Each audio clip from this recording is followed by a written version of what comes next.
Hello.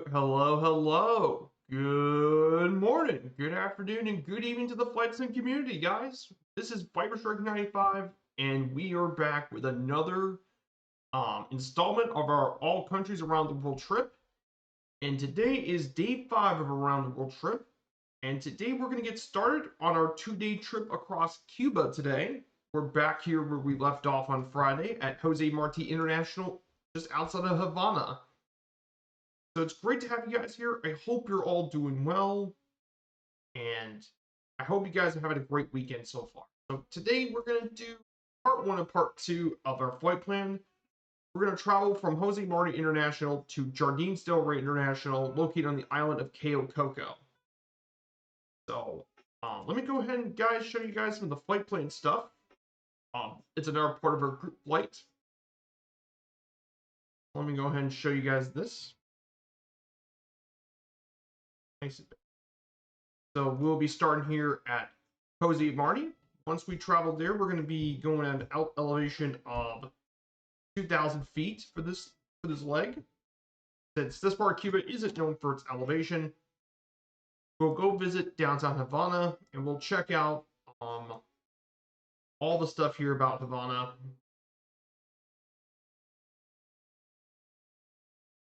So we'll check out Havana, we'll check out the old downtown area and the capital. So we're going to check out quite a bit of beautiful Havana.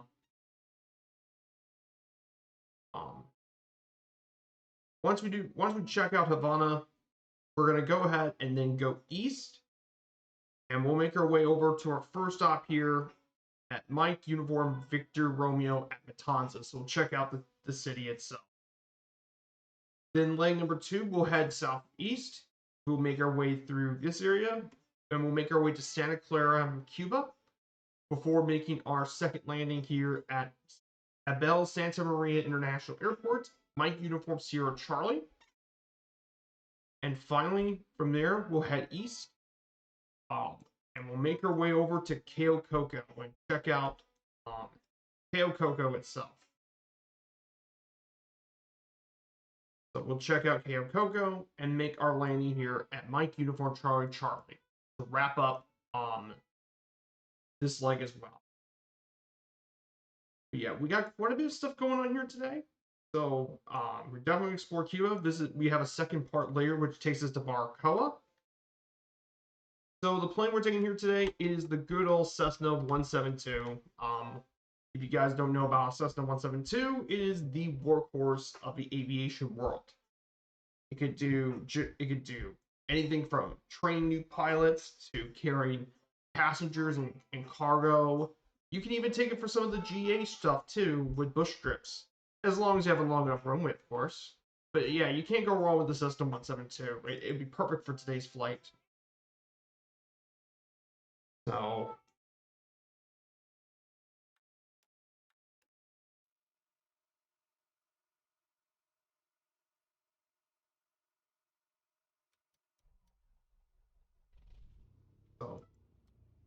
getting started with this thing is going to be a pretty simple pick.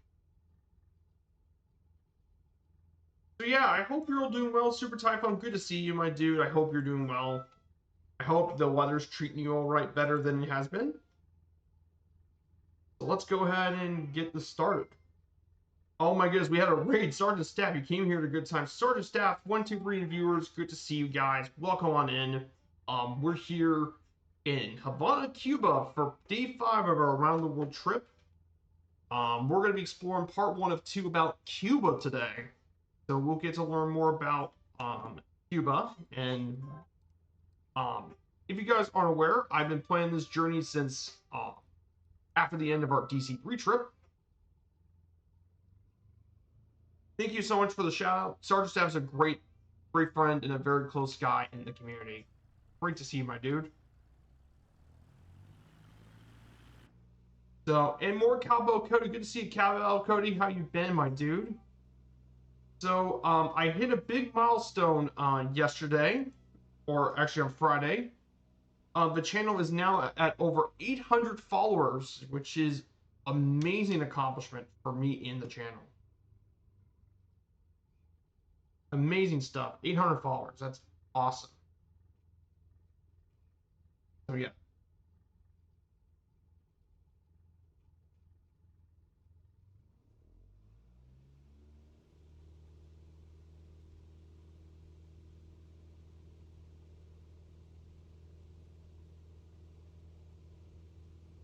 So good to see you, Cody. How you been doing? Um, let's go ahead and take off.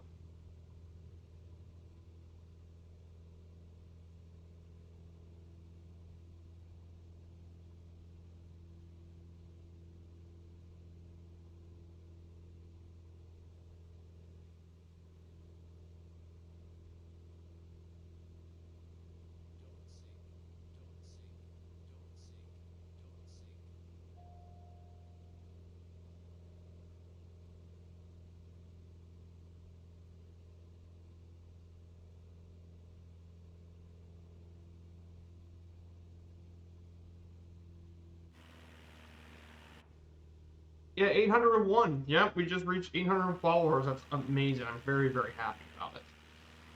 Yeah. This is Jose Marti International Airport, located here in Havana. And it's Cuba's main international airport.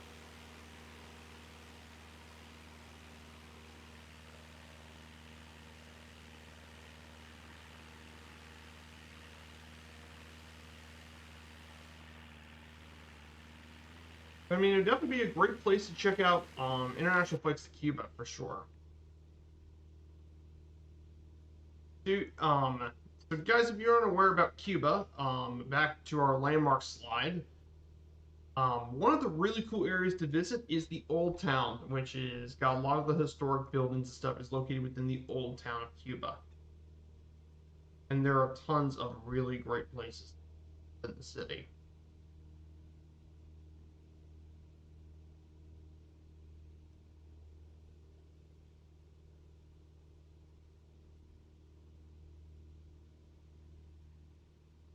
It's a beautiful day here in Cuba. Oh, no worries, Stardust F. You're more than welcome, my dude. Thank you so much for the raid.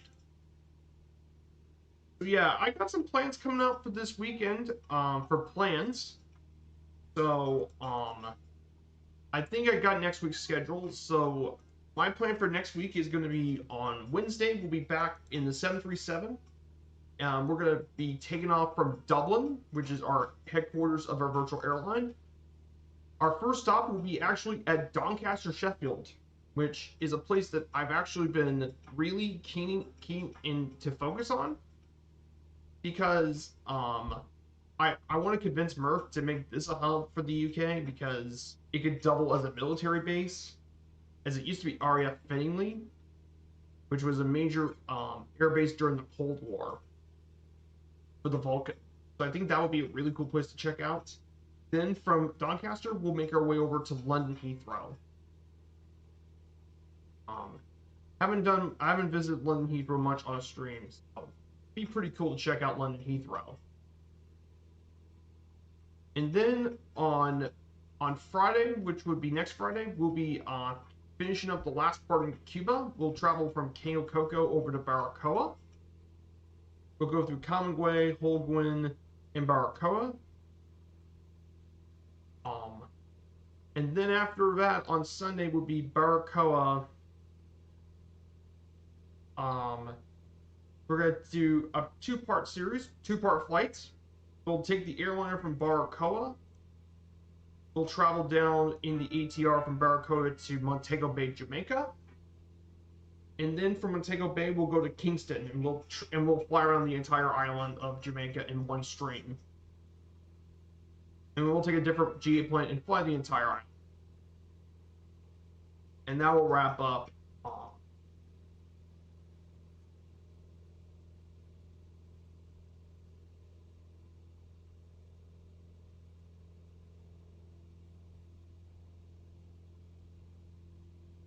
And that'll wrap up the entire thing.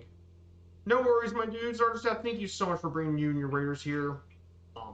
Massive thank you, and definitely go check out Sergeant Staff. He's a very close friend of mine. Take care, my dude.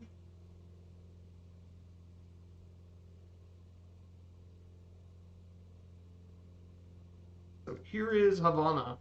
Here's the city of Havana, Cuba.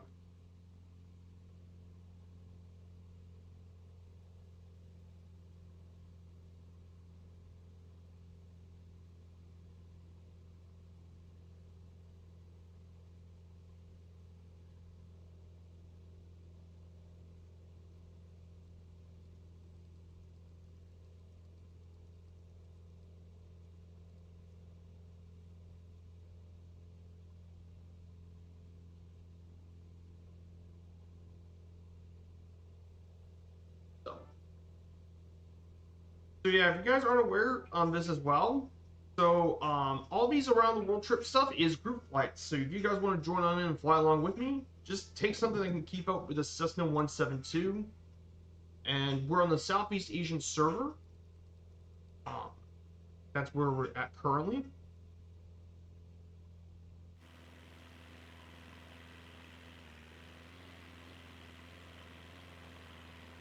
But yeah, this is Havana. One of the great cities in the Caribbean. Um, I would definitely like to check out Havana at some point. It's just, um, I mean, I would like to learn more about Havana's history, of course, because, like I said, Havana is rich in history and culture, which I would definitely like to check out here in real life.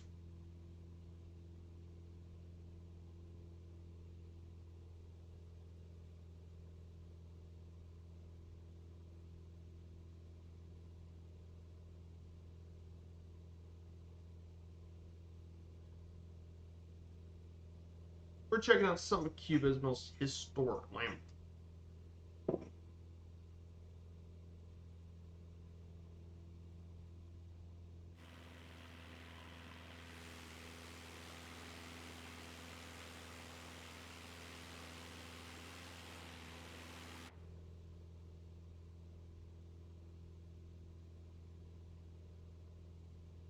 So here's the Castillos Rey de Moro. Here's that fort right there. This is the Castillo de la Torres Reyes de Moro, which is right at the heart of the harbor de Havana.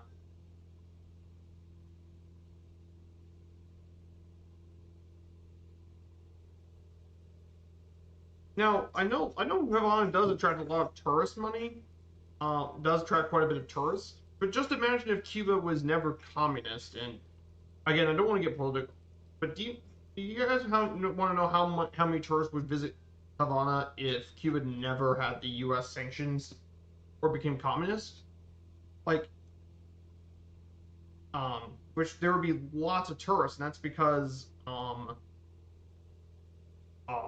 well, think about it. Havana would be a perfect stop for a lot of cruise ships because again, it's really close. You can cruise from Orlando or Fort Lauderdale or Miami or Tampa.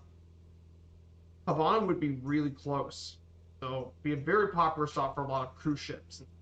So yeah, I think if that didn't happen, we would get a lot more people visiting Havana via cruise ship. Mm.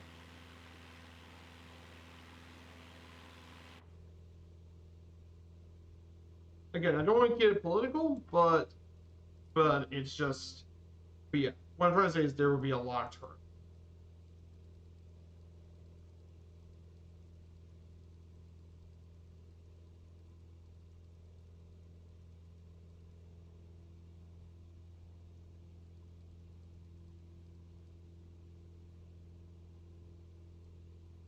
So we're gonna go ahead and climb up. I mean, it would be just like visiting San Juan, which Havana would be like visiting San Juan, which I've been to San Juan in real life, and I really loved my time in San Juan. Yeah, it was hot, but man, San Juan had such great area to visit. All the different old forts and architecture, which is beautiful city. I think Havana would be an even bigger San Juan.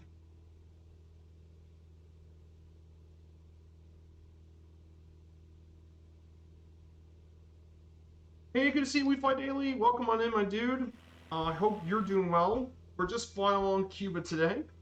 Thank you so much for shouting them out. Thank you so much. If you guys don't know, We Fly Daily does a lot of jet flights, but also GA stuff. But he really likes joy flying the jets. So if you like that, check out his channel. So good to see you, my dude. We're flying around Cuba today. So I want to talk a little bit more about Cuba. So we're going to go ahead and talk about the economy of Cuba itself. Cuba, economically wise, the Cuban state asserts its dominance of socialist politics, which means it's a planned economy, making it one of the only few planned economies still left. What does this mean? Well, it means that most of the means of production are owned and run by the government, and the labor force is employed by the state. However, in recent years, there has been a trend to private sector employment, but still over still 3/4 is public sector.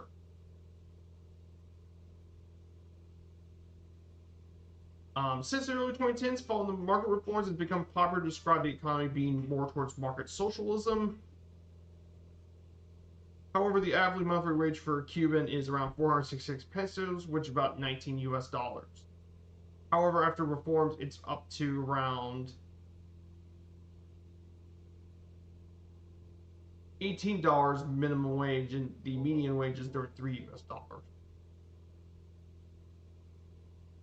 However, Cuba has some of the highest remittances in Latin America at around $3.129 million, but it's dropped down quite a bit thanks to US sanctions, but it has fallen in recent years due to COVID and sanctions from the United States.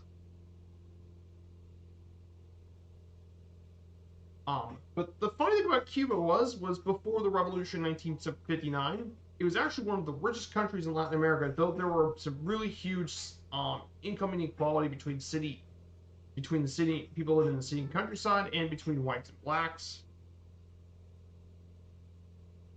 In terms of wealth, it was actually ranked fifth in the hemisphere per capita income in the Western Hemisphere, third in life expectancy and more. After the revolution,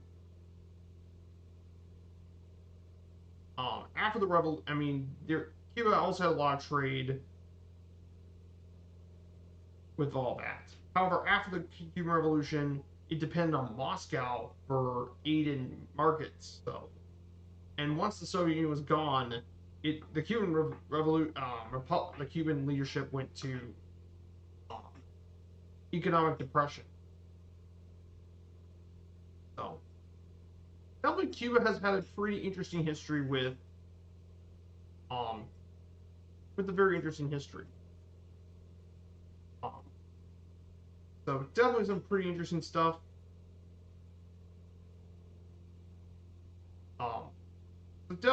It's definitely pretty interesting as well. In terms of resources, Cuba has a pretty wide variety of natural resources, including sugar, tobacco, fish, citrus fruits, coffee, beans, rice, potatoes, and livestock. Cuba's most important mineral is nickel, which is 21% of all their exports.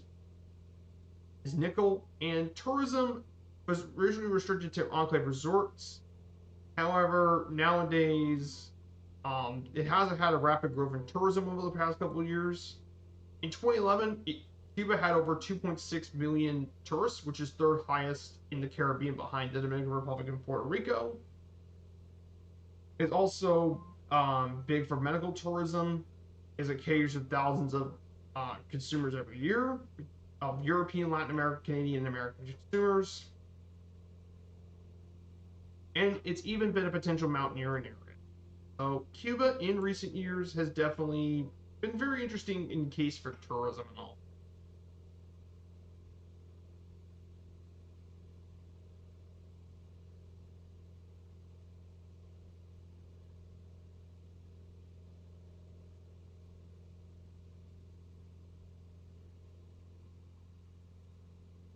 So definitely something to keep an eye on. I'm gonna get into it.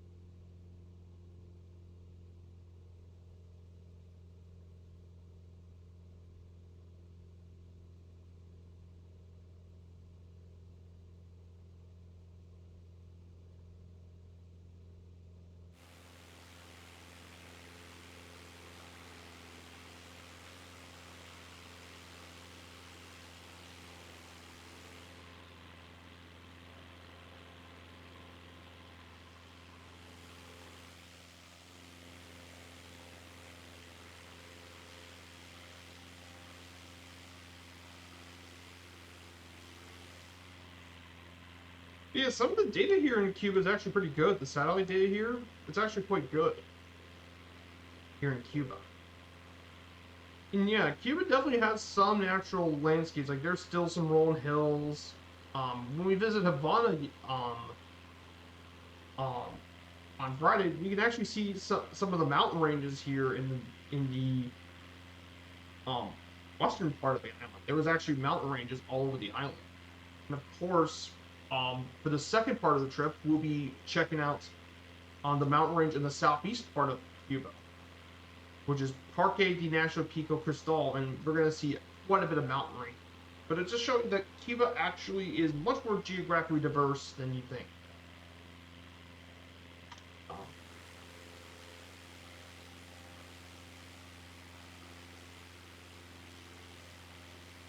but yeah, it's absolutely beautiful here.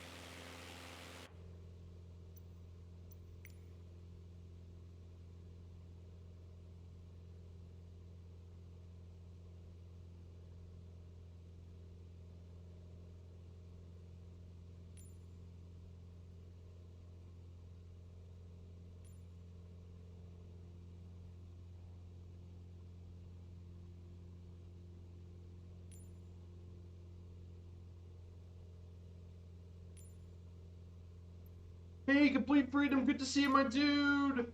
Hello, hello, Complete Freedom. Check out his channel. He does stream here on Twitch. He's also a real life CFI pilot, which is awesome. I would love to get that one. Would love to get that one day myself. Good to see you, my dude. We're here in Cuba today.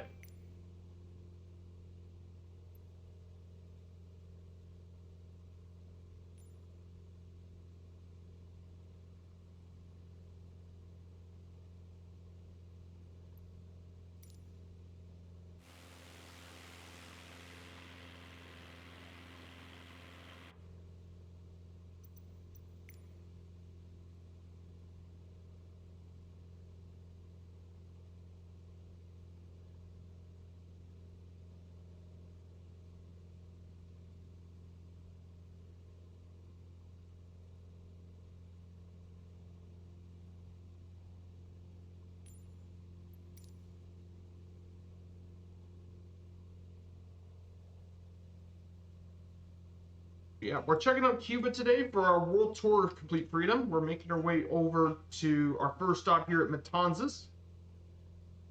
Mike Uniform Victor Romeo will be our first stop. We just toured over a little bit of the city of Havana, which is one of the great cities in the Caribbean. Definitely a place worth checking out, which I am extremely excited.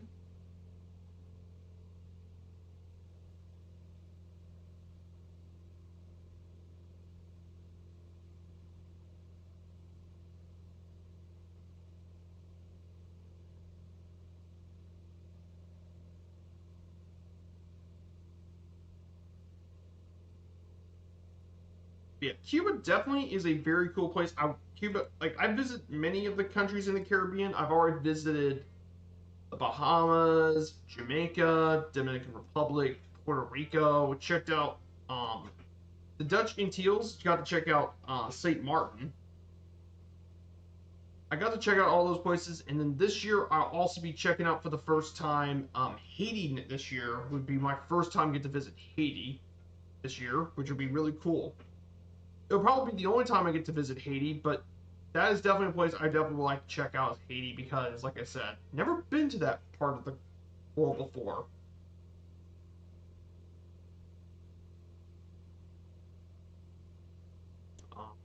But yeah, I checked out a lot of places. I know where I'm gonna talk about. Also, it makes me really excited for the Caribbean World Update. I hope it's coming out pretty soon because, like I said, I really want to do some VA streams in this park. Probably do some VA stuff out of Jamaica, maybe Jamaica to Puerto Plata,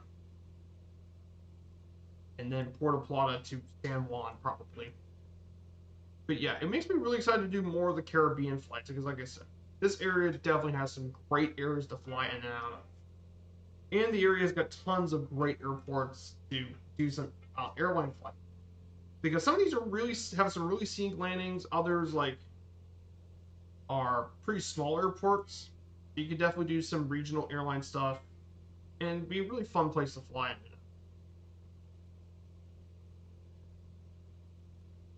Definitely, I can't wait for it. It'd be a very exciting update.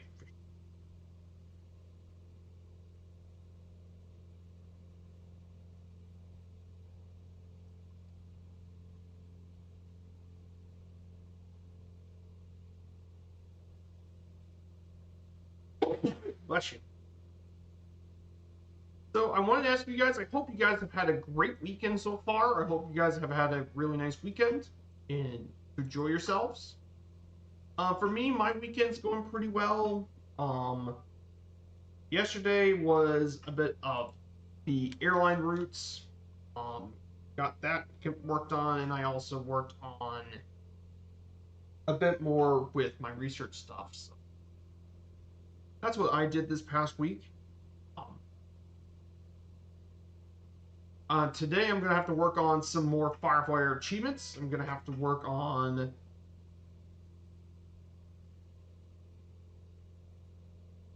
the trade wind, achievement, the Flabby achievement, and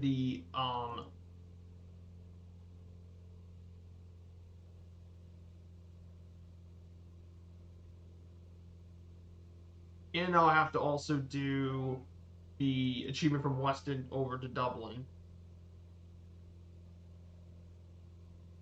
as well. I got a couple achievements to do today.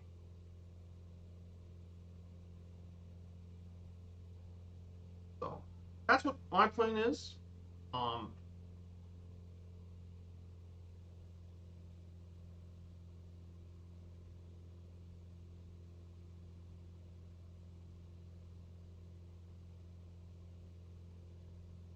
hmm.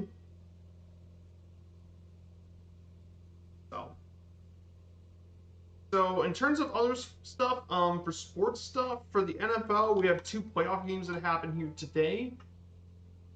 In the AFC, the Ravens definitely won. The Ravens took care of business like I expected to take care of. Lamar Jackson was playing out of his mind again. I mean, he rushed for over 100 yards. I mean, he scored two touchdowns, both on the ground, two pass touchdowns, two rushing touchdowns. I mean, Lamar Jackson looked like to be an MVP. I mean, continuing his amazing MVP season. And the Ravens are back in the AFC Championship game. So the thing I was most surprised was the Packers and Niners. I didn't expect to be this close. I mean, in the end, though, the 49ers won. But man, Jordan Love, I mean, his first full season, he did extremely well. I mean, took the Packers. They were about 12 points away from making it to the NFC Championship. But yeah, Jordan Love's got a great future in Green Bay. And today we got the Bucks and Lions and Bills for the division round. I hope the Lions win. I mean, it'd be great to see Detroit make it to a Super Bowl. I mean, it'd be great for all the Lions fans out there. And then for the AFC, I'm hoping the Bills win because, like I said, for the same reasons for the Lions, the Bills haven't had nearly as much success. That's kind of how it is. Hey, good to see you, Sleazy. Good to see you. Yeah, we're Southeast Asia. Here's a shout out for Sleazy does it again. Another friend of the community, a good streamer and a good friend. Check his channel. But yeah, this part of Cuba is really pretty around here. The satellite data is really good here in Cuba. I'm surprised. I would thought that Cuba would not have great data because it's a communist country. But no, the satellite data for this part of Cuba is actually really good. Yeah, this part of Cuba is pretty.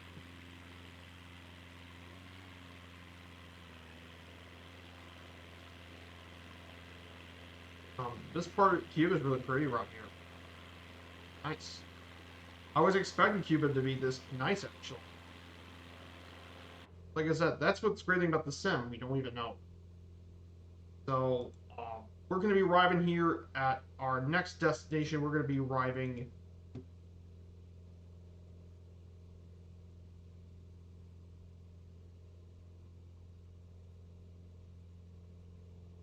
Oh my goodness, we have a raid from Flyby TV. Another raid. Flyby2 TV. Good to see you, my dude. And welcome on in, Flyby and viewers. This is Viper Strike 95.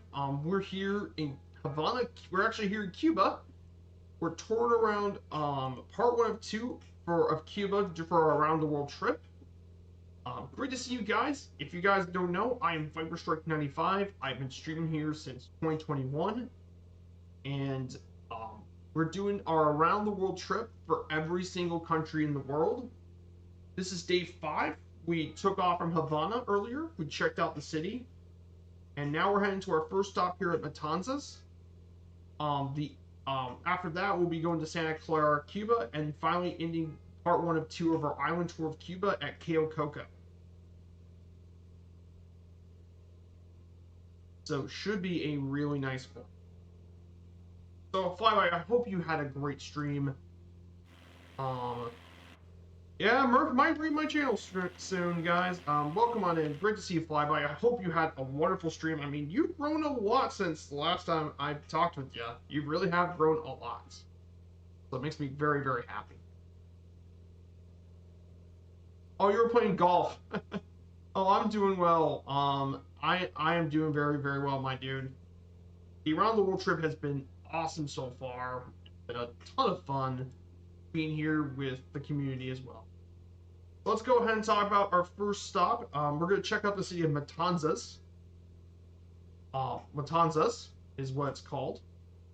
It is the capital of its own Cuban province.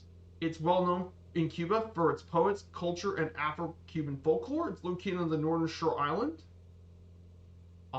It's called the City of Bridges because the city has 17 bridges that cross the 3 rivers of the city: the Rio Yamuri, the San Juan and Canamar rivers. That's why it's also called the Venice of Cuba. Another nickname is La Atenas de Cuba, as the Athens of Cuba during its poets. The city is also known for being the birthplace of the music and dance traditions of danzón and rumba, which is very popular dances in Cuba. The city itself was settled in 1572 by the Spanish, but the city itself wasn't founded until 1693 as San Carlos y San Severino de Matanzas. And it saw a lot of growth during the colonial era with the sugar plantation, and it became a very big area for the slave trade. And the Matanzas, in the name, it actually comes from the word massacre, which was a slaughter in 1510.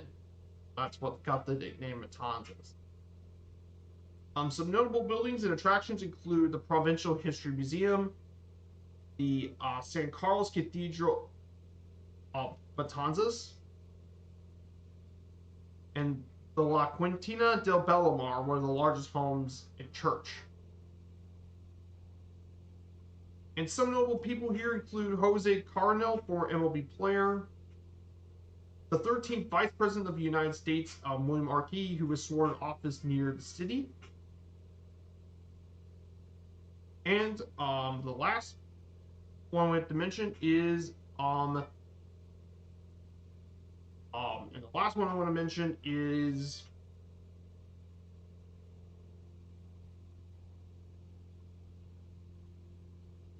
a mixed martial artist, Hector Lombard, are some of the well-known people. Oh yeah, and Rafael Cruz was actually one of the most notable ones. Rafael Cruz, who was actually the father of U.S. Senator Ted Cruz. He was actually born here in the city. Here is Matanzas. Here's the city I was talking about. So yeah, you can see why it's called the Venice. You have all the different. You have this river here. You have a river over here.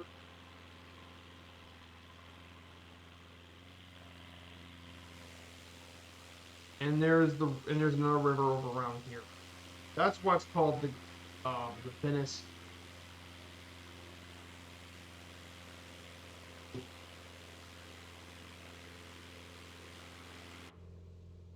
Pretty cool stuff. Golf on Sunday, MSFS on Monday and Tuesday. Gotcha. And our stop here is Juan Gualberto Airport. This airport serves Veradero, Cuba. it is in 2009 it handled 1.28 million passengers, making it Cuba's second busiest after Jose Marti. It was built back in 1989. It was mainly used for tourists for a lot of this area. However, in 2020 they did stop scheduled flights. Um, and it currently does have tons of seasonal charter flights to places like Moscow, Toronto, Miami, Frankfurt, Zurich, Lisbon, Warsaw, Milan, and more. But it's a very popular charter hub for a lot of Canadians actually fly a lot down here, and some European destinations. Pretty cool stuff. Learn about. Yeah, how cool is that?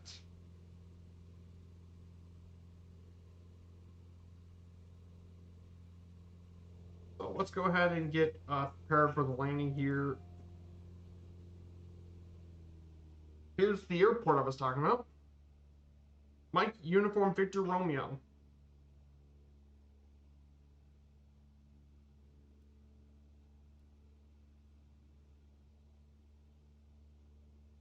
But yeah, very cool stuff, guys. And like I said, one of the cool things about my channel is you guys have come away with something to learn about. Oh yeah, and there's the third river. So yeah, there are three rivers, and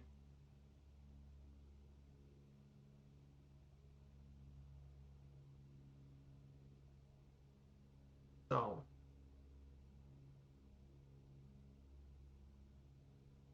yeah, pretty cool stuff. But yeah, Cuba is a city that Cuba is a place that definitely has a lot of rich history and stuff. And it will definitely be a really cool place I would like to visit one day. Um, I know it can be quite difficult sometimes for those in the United States to check out Cuba due to the whole political stuff.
Here it is.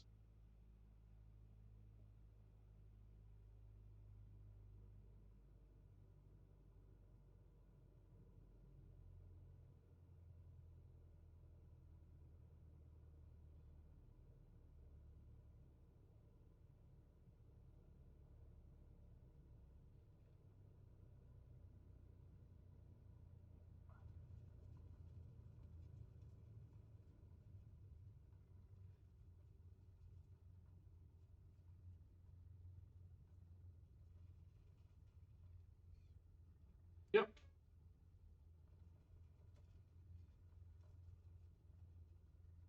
The park here in the grass.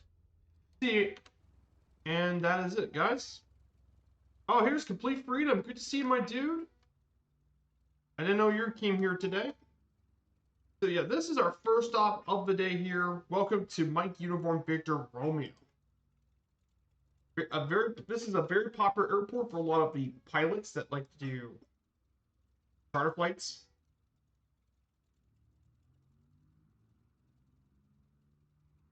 So,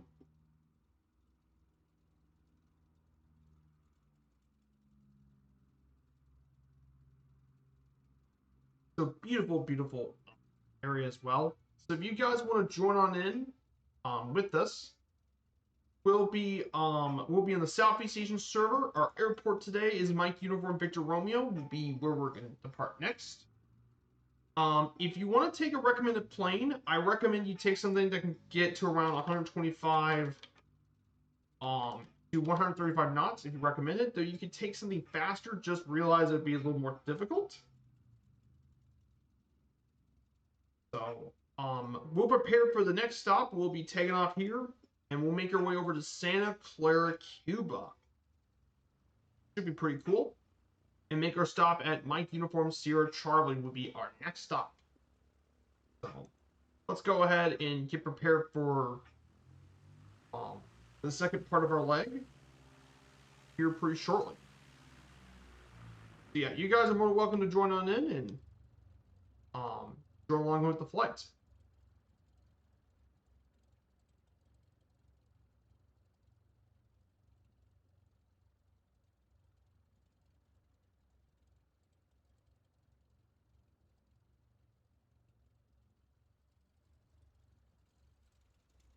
Let's go ahead and get back to the Cessna 172. Let's go ahead and park back and taxi back to the end of the runway.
Let's go ahead and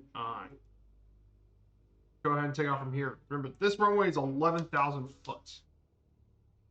Have plenty of runway space.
So yeah, guys. As always, a massive thank you guys so much for being here.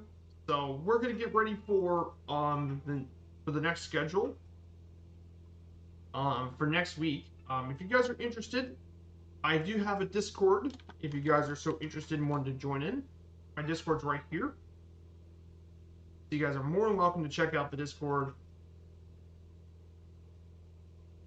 So we're going to fly all the way to Santa Clara, Cuba. Be our next.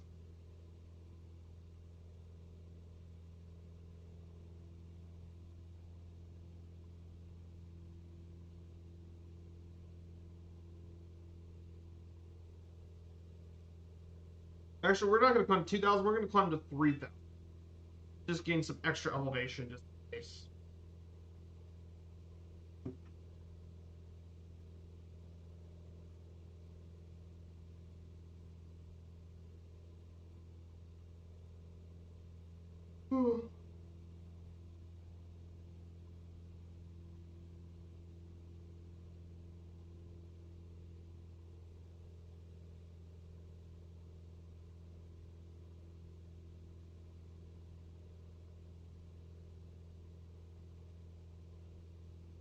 Sorry, I just had to. So we have complete freedom with us. Great to have a fellow Flight Sim content creator here as well, and real life pilot.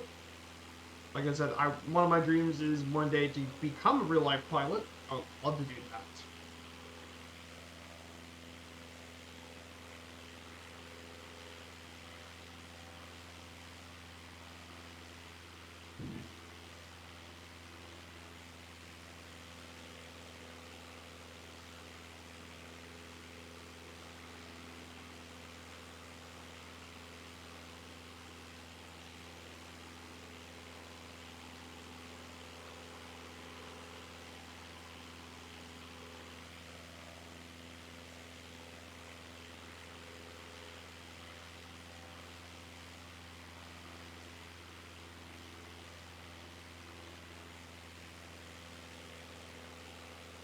So yeah, pretty crazy stuff this weekend. Was pretty crazy. Allison Johnson, I'm gonna give her a shout out.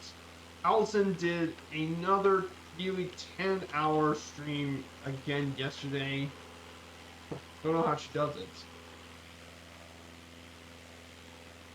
But yeah, flew the Comanche all the way from Mount Isa, which is way up into the northeast part of Australia, made her way from Mount Isa all the way down to Brisbane, which in itself was a long flight for a general aviation Comanche. And then she went around the Gold Coast and all that down to Sydney, which is insane. And I mean, which is pretty insane. Check out her channel. She streams on Tuesdays and Saturdays. Tuesdays are her airliner streams. Bet she got something planned for that. All of a Tasman Sea, yes. Next week. She'll go through to Hobart, I believe. I believe Hobart's her next stop is Sydney to Hobart.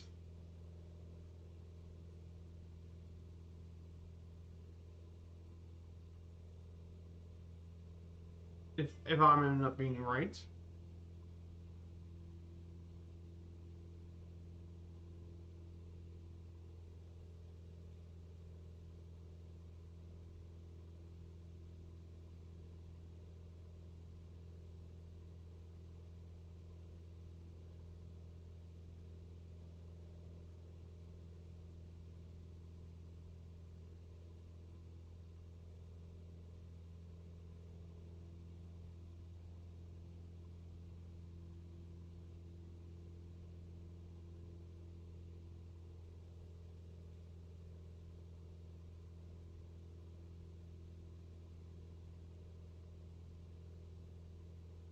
Oh, no worries. Yeah, in 10 days we'll have the dev Q&A, definitely.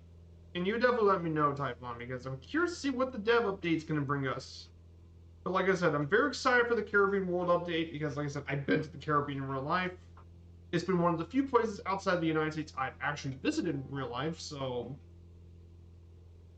very, very excited for it.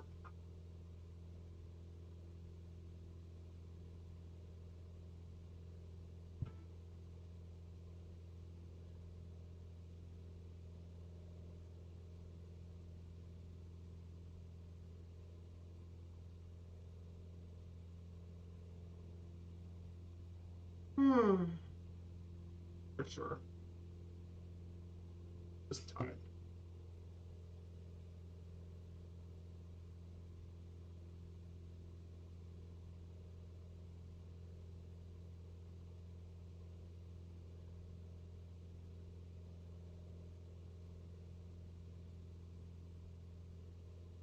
Yeah, this week should be pretty nice. Murph's channel is going to be coming here soon. For Two Tone Murphy.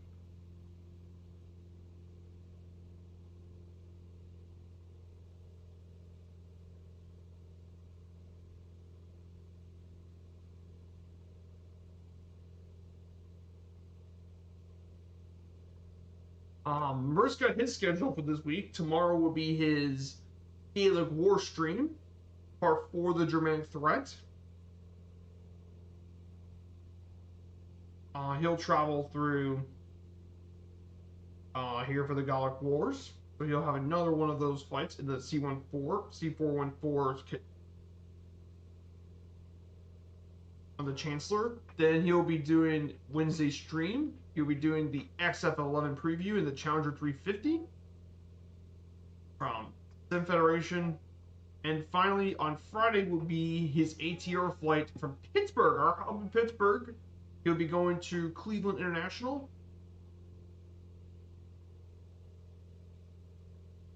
And he's going to Detroit Metropolitan Airport.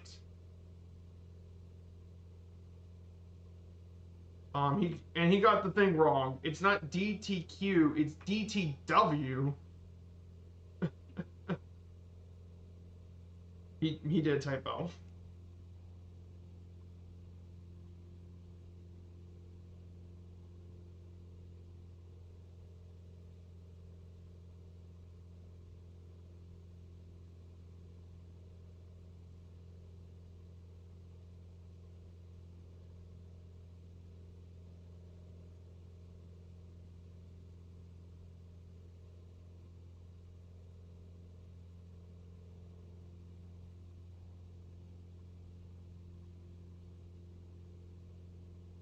So, pretty exciting stuff. And of course, for me, my schedule for this upcoming week, Wednesday we'll be taking off from Dublin.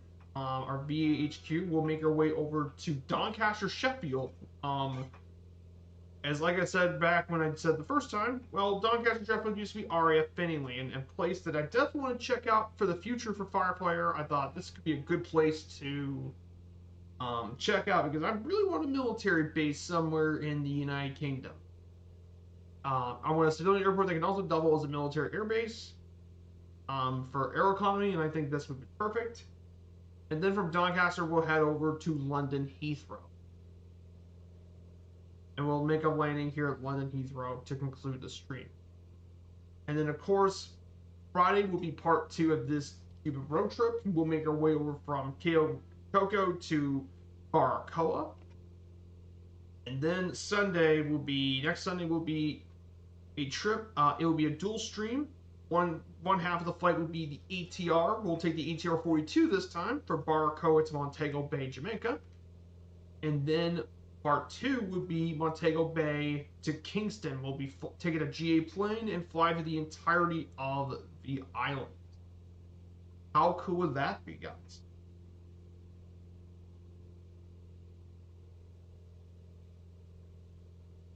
Should be a very nice flight. Can't wait for it, guys.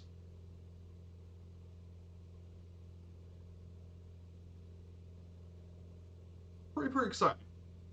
So yeah, and other things, guys, I do want to talk about for MSFS news that just came out the other day.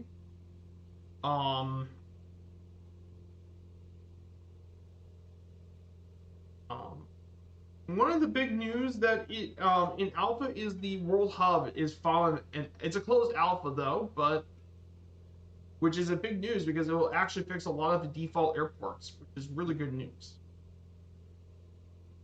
So I'm curious to see what the people have done for it, honestly.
Should be a nice, exciting trip as well. Let's talk a little bit more about Cuba while we're at it. Let's talk about the transportation in Cuba for a bit. In terms of transportation, Cuba's definitely got an interesting thing about transportation. Now, we did talk about Cuba's national airline a bit, Cubana de Aviación, but that's just one part of it. In terms of railroads, Cuba actually built the first railway system in the Spanish Empire, even before the rail transportation in the Iberian Peninsula itself. The first railway was actually built here in Cuba. Um, and the and even though while the rail infrastructure dates from colonial and republican times, passenger service around the Havana to Santiago corridor has been increasingly more reliable and popular tourists. They especially get newer trains from China as well. They got over 8,000 kilometers of railway as well. So this thing does Cuba does have its own rail network, and it does connect through much of the entire main island of Cuba. So the next part is going to be um,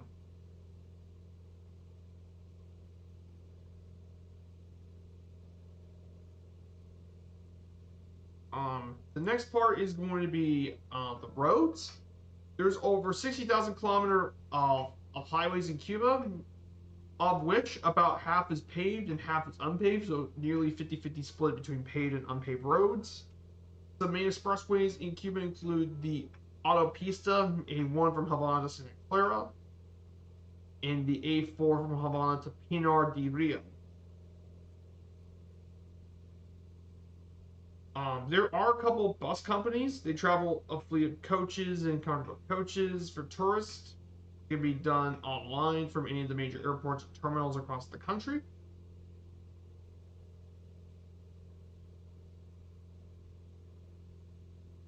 One service is Astrobus, which uses modern buses from China and are accessible to Cuban residents in Cuba with an ID card.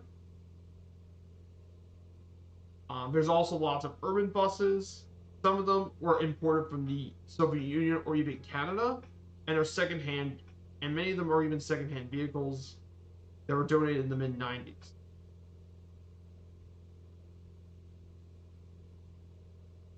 So nowadays they've been more from China. Now, one of the more interesting things about Cuba has been the automobiles. Now, of course, Cuba has been importing Chinese sedans from Geely as police cars, taxis, and rental vehicles. Previously, the Soviet Union was the one importing vehicles from the Volga, Moskviks, and Ladas.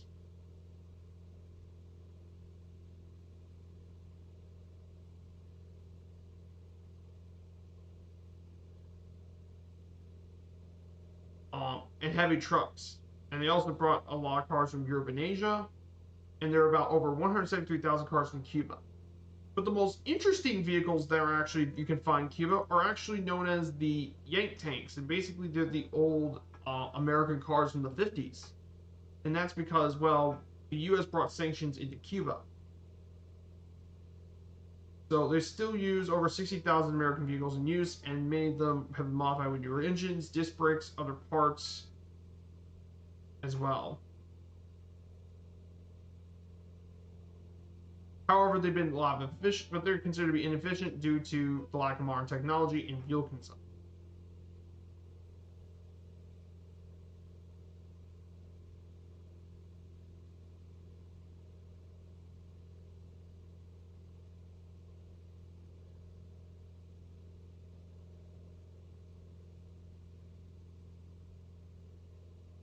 And of course, Cuba has about 133 airports in Cuba. There's 64 paved runways and 69 with unpaved runways. We all know the busiest airports in Havana, but there's plenty of other civilian airports, including Cayo Cocos, Jacques Dune, um, Guantanamo's Mariana Gonzalez Airport, and Santiago de Cuba's Antonio Macei are some of the other airports here in Cuba.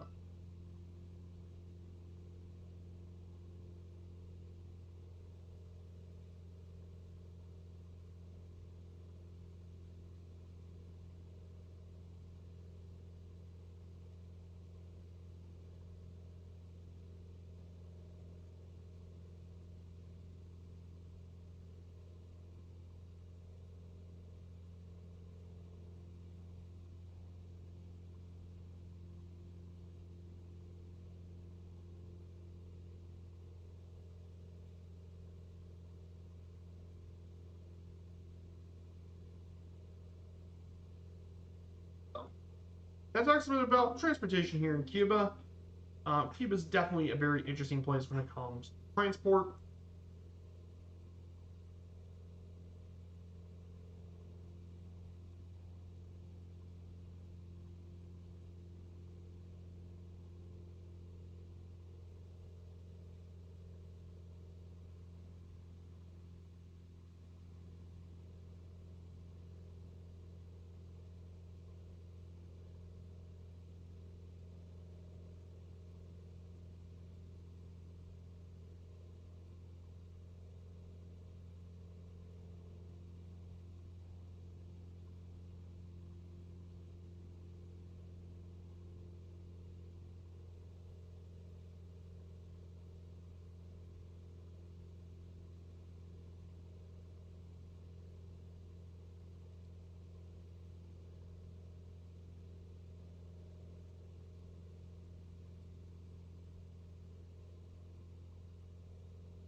Yeah, guys, I hope you have a great weekend. For all you guys in the chat, I hope you guys had a great weekend. If you guys had any really cool weekend plans, if you guys had something really cool in the weekend, I'd like to know what you guys did for the weekend.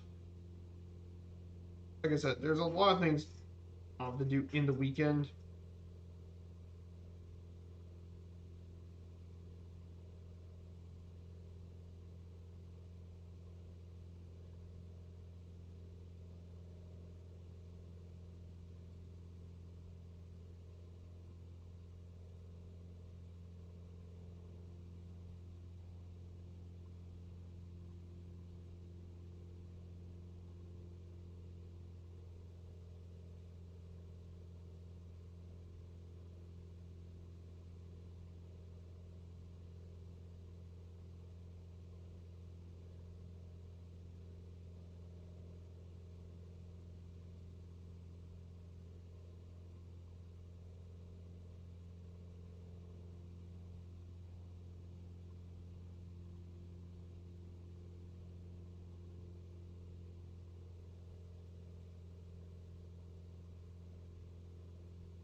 So let's go ahead and talk about um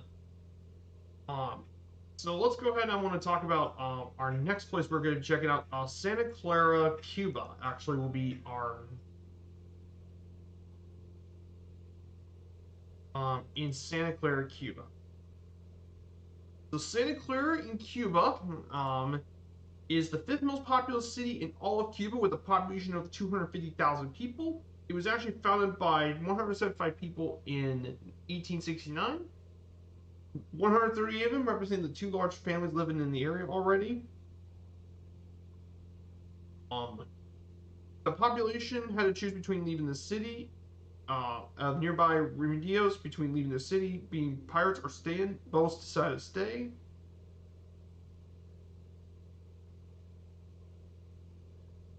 The city is well known for its two unique figures, Maria Abreu de Estevez, and of course, and Che Guevara. Guevara is actually buried here in the city as he waged the final battle of the Cuban Revolution, the Battle of Santa Clara, as the Cuban rebels defeated for Batista and forced Batista to flee, giving him a win for the Cuban Revolution. As for Marta Abreu, she's well known for her philanthropy and became one of the first vice presidents of the Cuban Rebellion. And as a result, her legacy is in all sorts of institutions, from electric plant buildings to asylum, public laundry stations, and more. The most notable building in the city is the Teatro Les Caridad, which is one of the few colonial theaters still left in Cuba.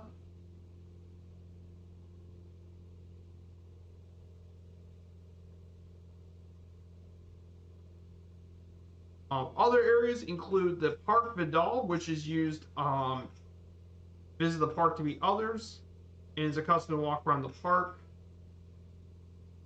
as well as people perform improvisations with guitars.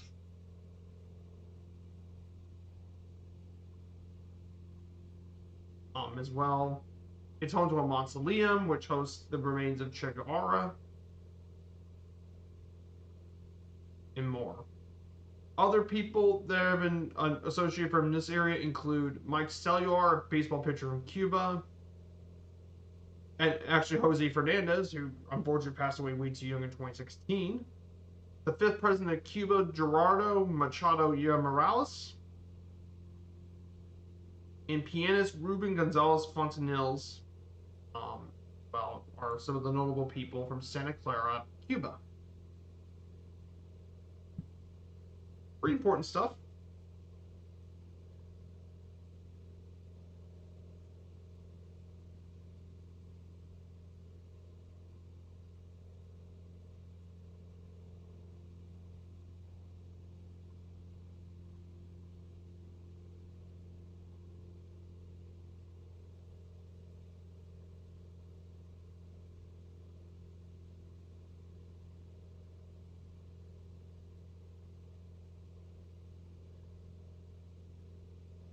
So yeah, guys, I hope you like some of this information. If you guys like it, if you haven't followed the channel yet and you like all this stuff, smash that follow button and continue supporting the channel as well. So let's look who's flying with us. We have Uncapped Base, 102.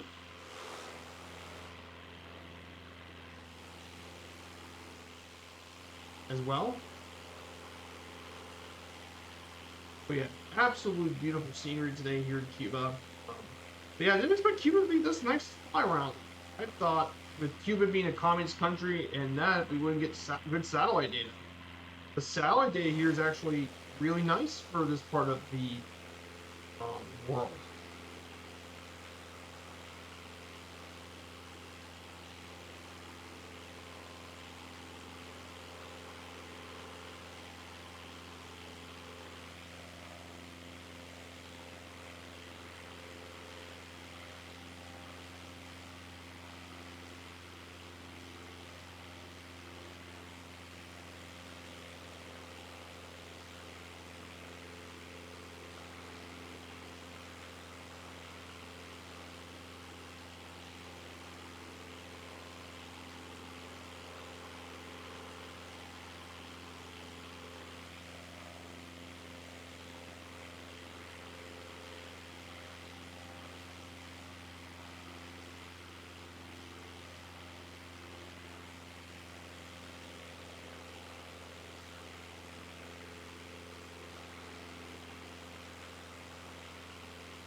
Pretty nice.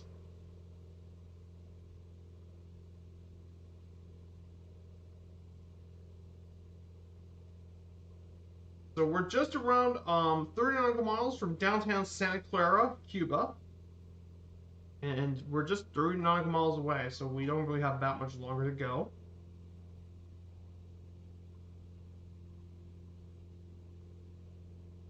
After this, we still got one final leg over to Cayo Coco. Your final leg.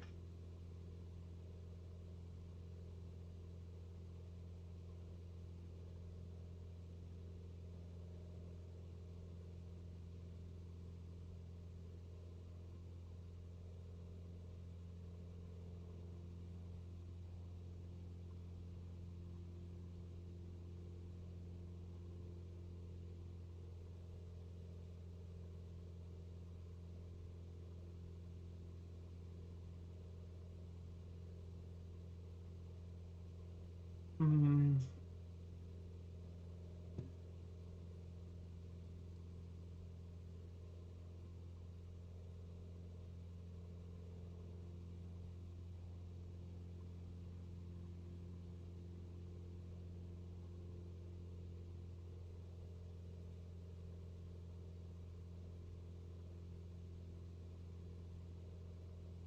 Yeah, I wanted to ask you guys, since I won't be seeing some of you guys until Wednesday, if you guys have any really cool stuff for the week, so you got any really cool flights planned and all that. But yeah, today I'm gonna have to work on some more Firefire achievements and continue doing more company routes and all that. Continue doing more of all that.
It's a beautiful day here. And finally, for our second stop, let's talk about the airport we're going to be checking out on our second stop.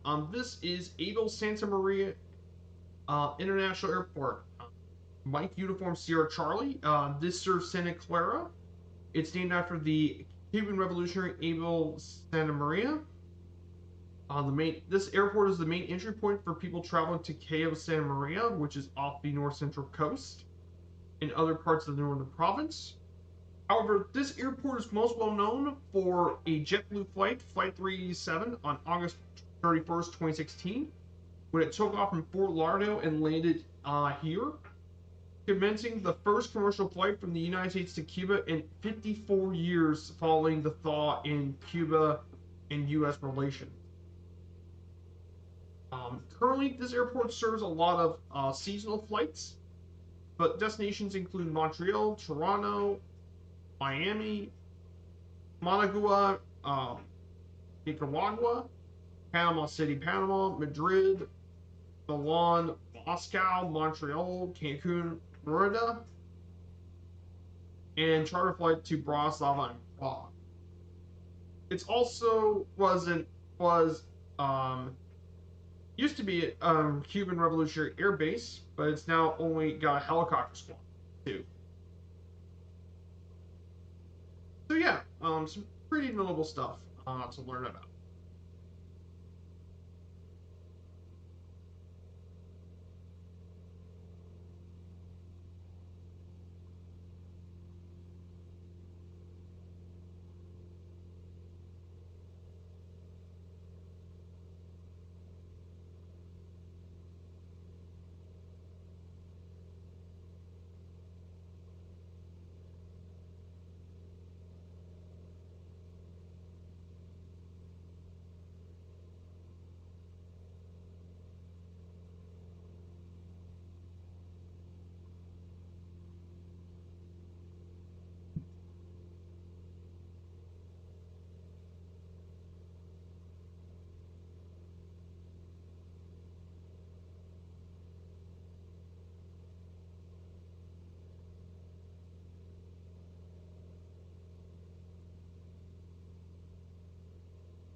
So let's fly around Santa Clara for a bit.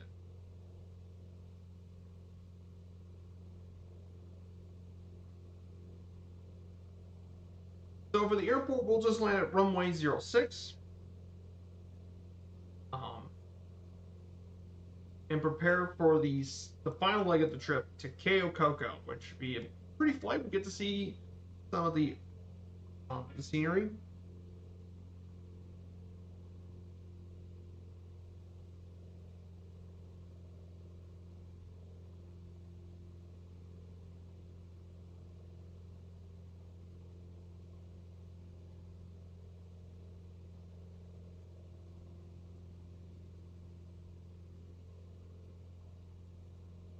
Mm,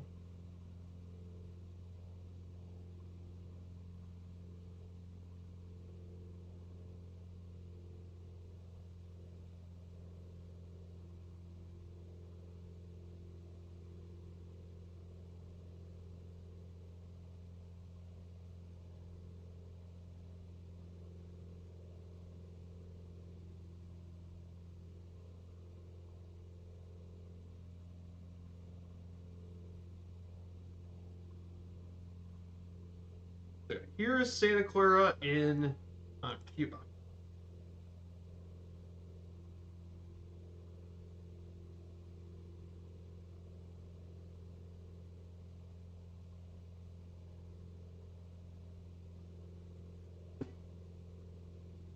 Hmm.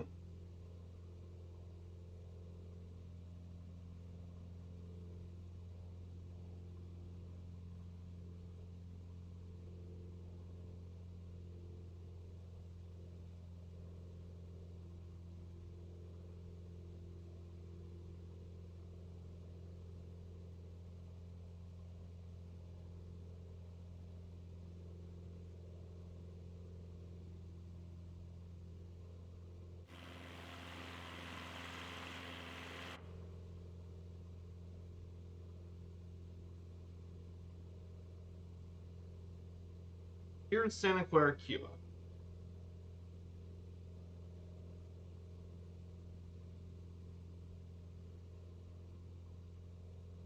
So here is this right here is downtown Santa Clara.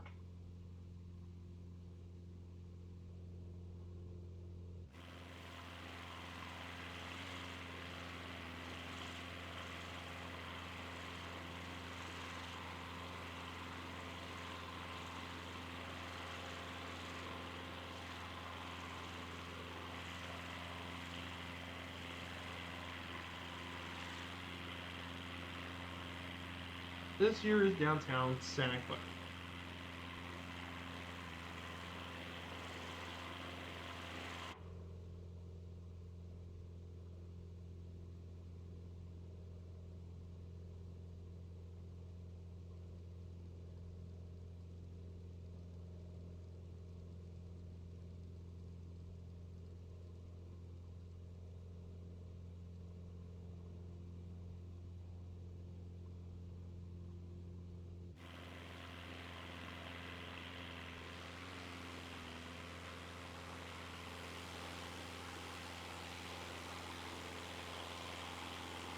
Hey, Kaida.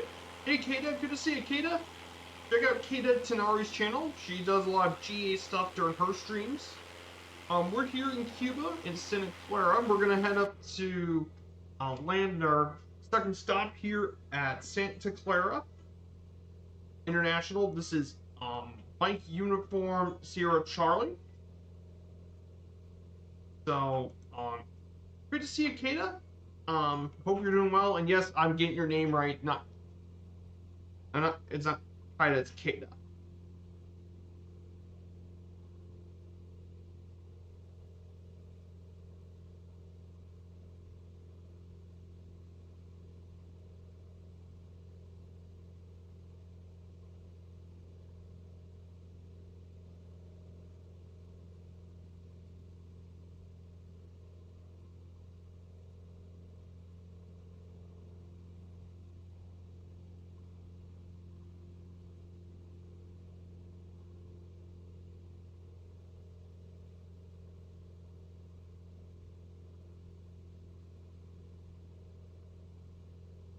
No worries. Getting for work. No worries, Kata. Completely understand. We're gonna land here.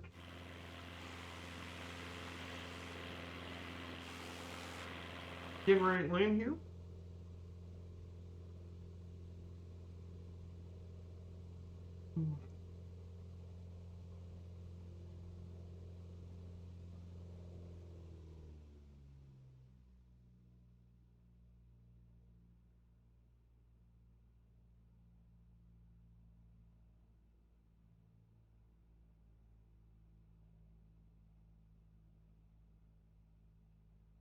Otherwise, I would fly along. No worries, Kata. I understand work is a pretty important thing. In fact, if I had to pick, I would do the work. It'll save me a lot of trouble later on. So, we're gonna go ahead and make our second landing here.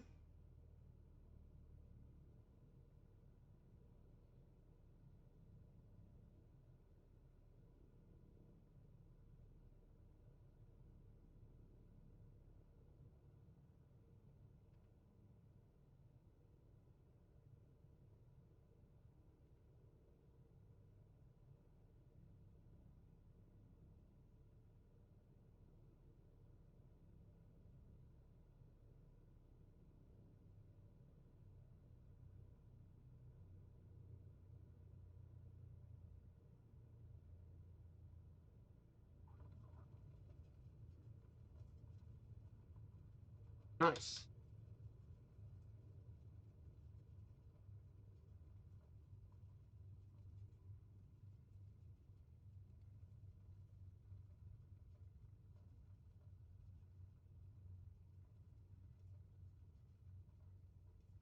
Beautiful landing here.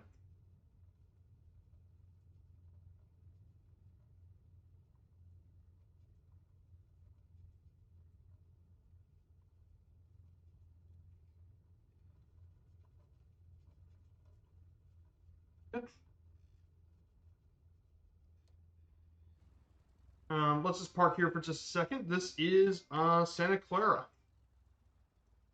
Airport. We'll stop here for just a short bit.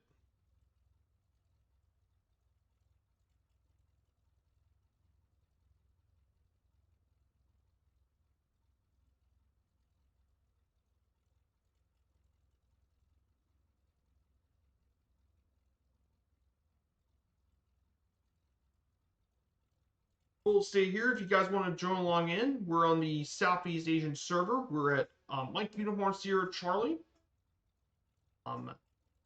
Here in Santa Clara, we got one last leg. We're going to check out Cayo Coco as the last leg of the flight. Should be a beautiful area as well.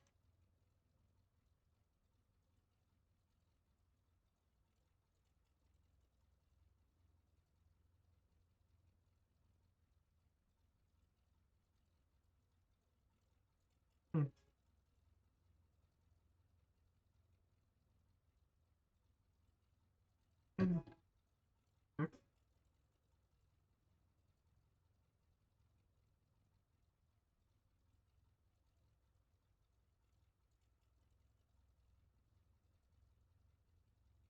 So definitely appreciate it. So you guys are more than welcome to join along with us. Let's go ahead and prepare for the last leg of the trip. We're gonna go to Cayo Coco, which will be our last leg of the flight. Cruise altitude today will be at 4,000 feet. For this one, we're gonna go a little higher than usual, but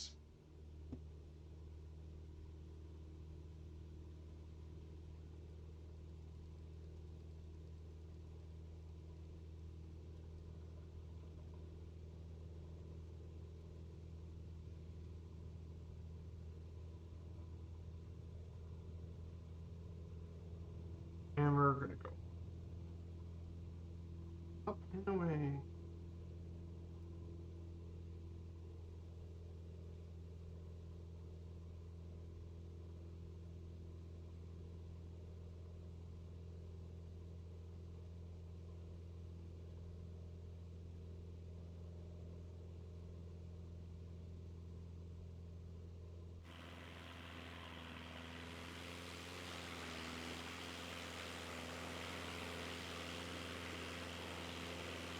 So let's go ahead and get up in the skies, guys.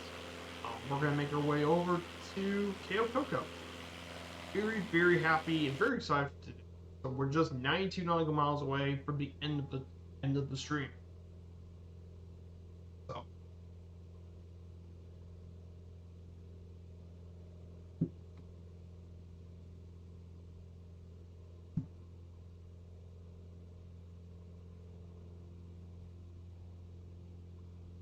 we're gonna climb up here.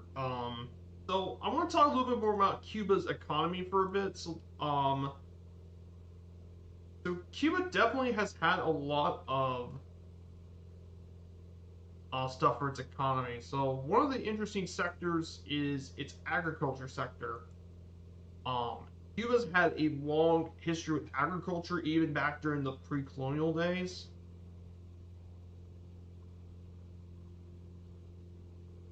For agriculture stuff, some of the main crops include 200, including cassava, which they grow some 260,000 acres of cassava. And Cuba is the world's second largest producer of cassava in the Caribbean. And basically, what cassava is,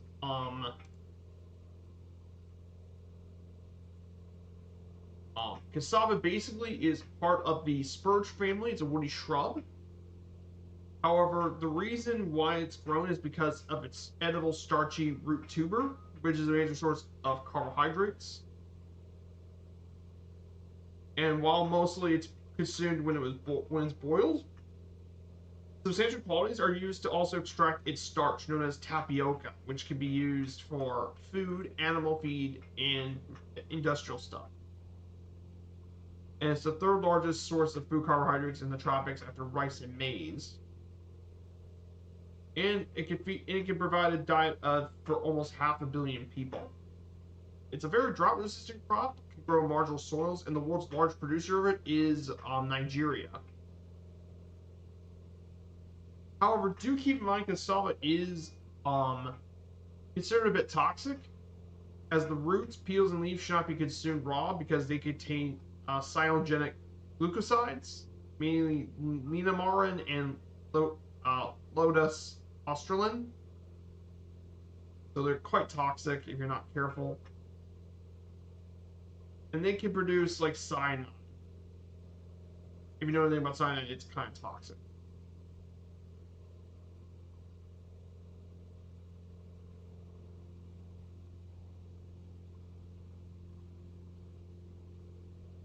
But you can use it all sorts for culinary dishes. You can make it something for alcohol. You can make it for alcoholic beverages. You can make it for cassava-based dishes, like cake, and it can replace potatoes and more. So definitely a very interesting, cassava would definitely be a very interesting thing. Another crop we grow is citrus. Cuba is the world's third largest producer of grapefruit, and 60% of the citrus they produce here in Cuba is oranges, while the other 36 is grapefruit.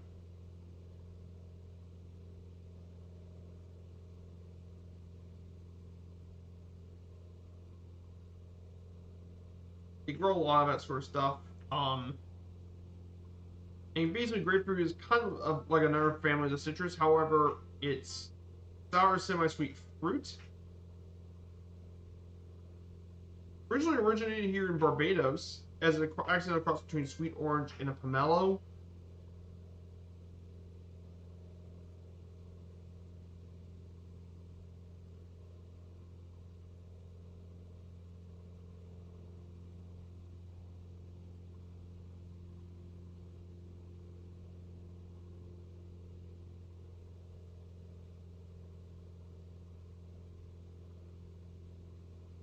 But it's mainly used for a lot of culinary stuff.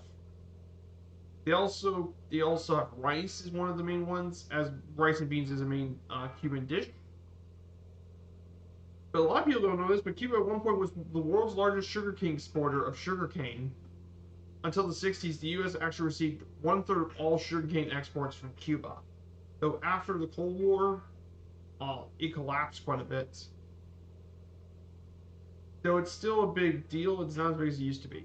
Also, tobacco is another cash crop as well, as Cuba has the second largest plant area with tobacco of any country worldwide. And Cuban cigars are a famous Cuban product worldwide, with the two main varieties of tobacco grown being the Corojo and the Criollo tobacco.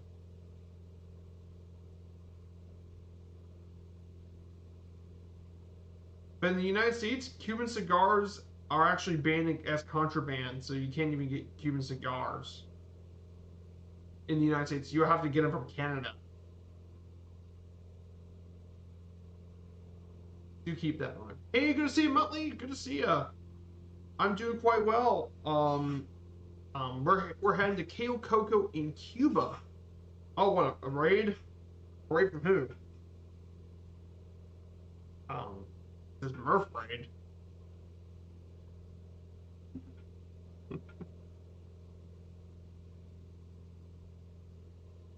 But great to have you guys here, as always. I've always loved doing these around the world trips. They're a bunch of fun. Like I said, it makes me really excited for the Caribbean World Update because let me tell you, this area. I mean, I would like to have a hot beat put down right here, right around this area. But yeah, we're in a beautiful Cessna.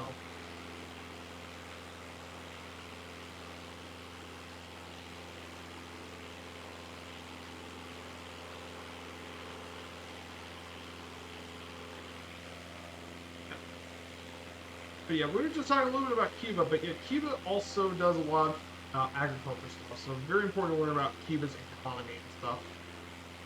Yeah. But yeah, Cuban cigars is considered by many to be some of the world's finest cigars. And no question. And basically, a Cuban cigar, basically, they're considered to be some of the world's finest. Um, and in fact, Cuban cigars are so valuable that they contribute to nearly 1/4 of the value of all exports in Cuba.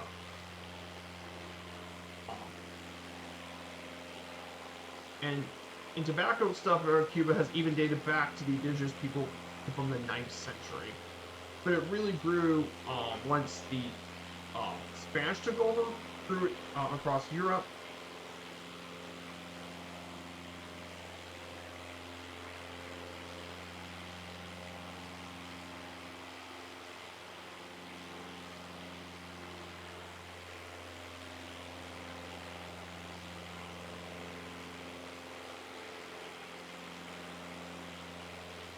So.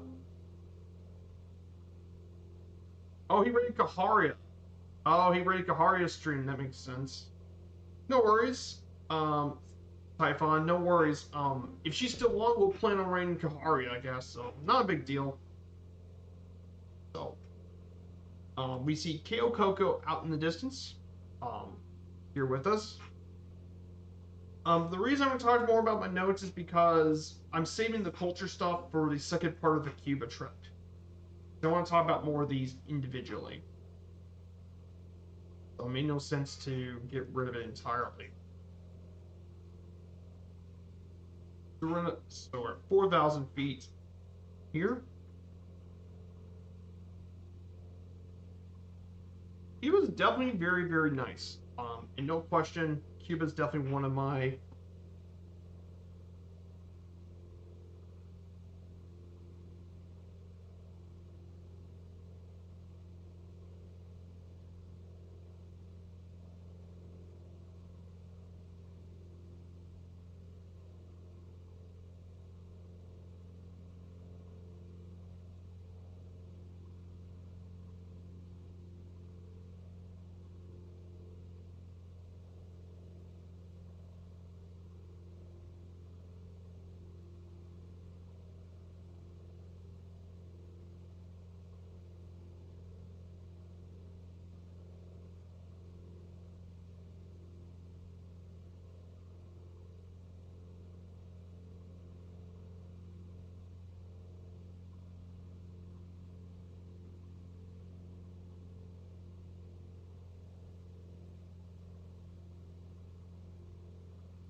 beautiful scenery here today.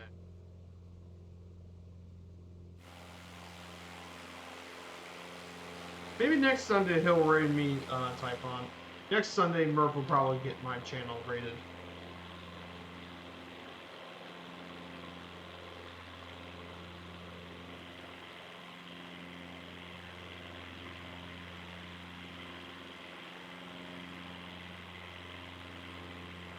So maybe he'll raid me the next time he does Sunday stream. He'll raid my channel. I'm sure of it. Like I'm not. Plus, who knows if she's still on? We'll raid Cajaria's channel. We'll raid hers. Yeah, we got to see some of the beautiful scenery here in Ko Coco. We see all the different KOs around here. This should be some beautiful fun. Yeah, all this flying in the Caribbean is really wanting me to get the Caribbean World Update soon.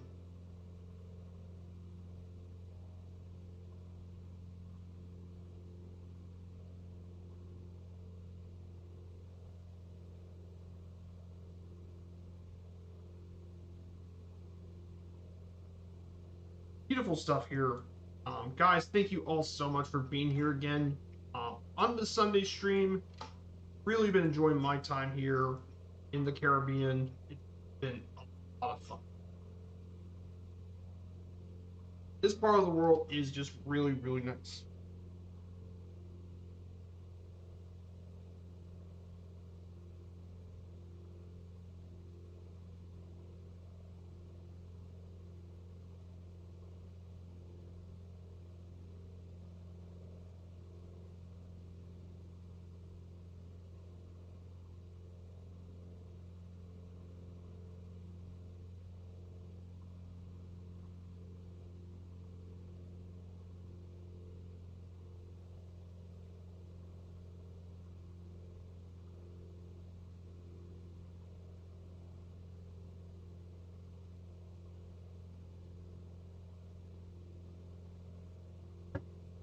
Mm.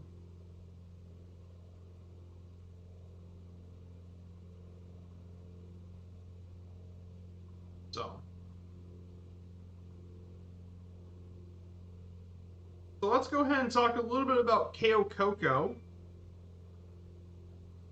Um, Cayo Coco itself, very interesting. It's actually an island, both on the fourth coast of Cuba, known for its all-inclusive resorts. Located, it lies within the Ciego de Ávila province and is part of a chain of islands known as the Jardins de Rey, which is an archipelago known as King's Garden. Cayo Coco was actually named after the white ibis, locally known as the cocoa birds. The island itself is known for its long beaches and resort hotels. It was used as a hideout for the buccaneers during the early colonial period. It was home to a small settlement of fishermen and charcoal producers until 1955, when the freshwater supply was exhausted and the market of charcoal ended with the spread of electrification. A causeway connecting the island to the Cuban mainland began in the 1980s, and the first resort opened in 1993, Guitar Cayo Coco, now Hotel Colonial. The Cuban exile group Alpha 66 attacked the resort with machine guns, but there were no injuries. Cayo Coco and the neighboring Cayo Guillermo were provided settings for Ernest Hemingway's book, Islands in the Stream and The Old Man in the Sea. And the island was hit by Hurricane Irma in 2017, causing devastation to a strip of hotels it hosts, including the airport and its nearby towns. However, this area is very popular with a lot of tourists. Um,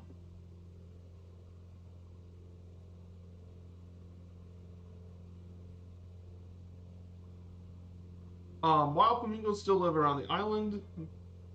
Um, there's about over a dozen large international hotels offering over 5,000 rooms, and the project can even expand to 32,000 rooms. Beaches are very attractive for tourists, and there's still a huge coral reef. And of course, there's also the island even has its own international airport.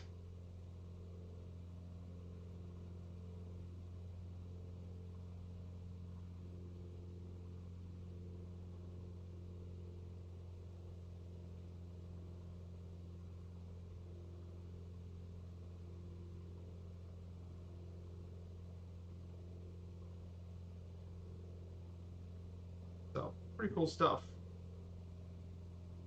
And the Thomas Cook Group was also a major tourist operation here, transporting holidaymakers from Manchester, Glasgow, and London from 2007 to 2019.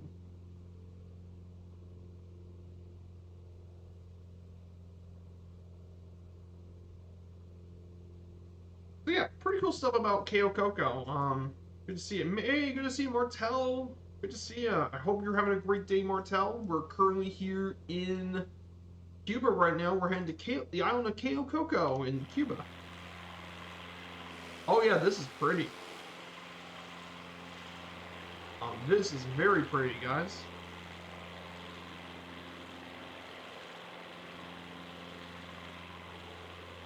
Yeah, and these are all the road projects. This is a road literally connecting to from the main island of Cuba to the different Cayos.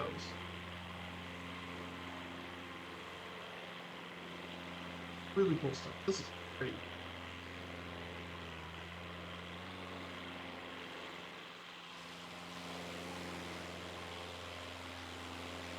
Oh, it's gorgeous, man. Beautiful. This is fun. But yeah, good to see you, Martello. I hope you're having a great day.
This is nice. Really nice to fly over.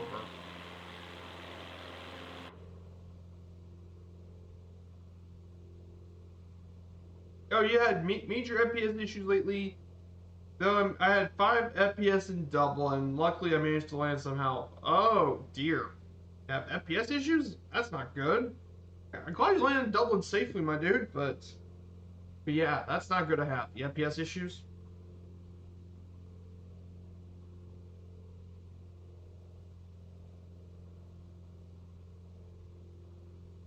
Hmm.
Hey, Mongo7, good to see you, Mongo.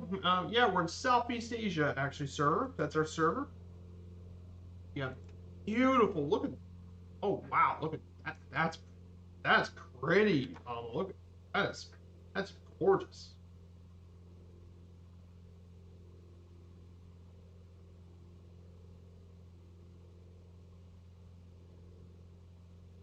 That's gorgeous.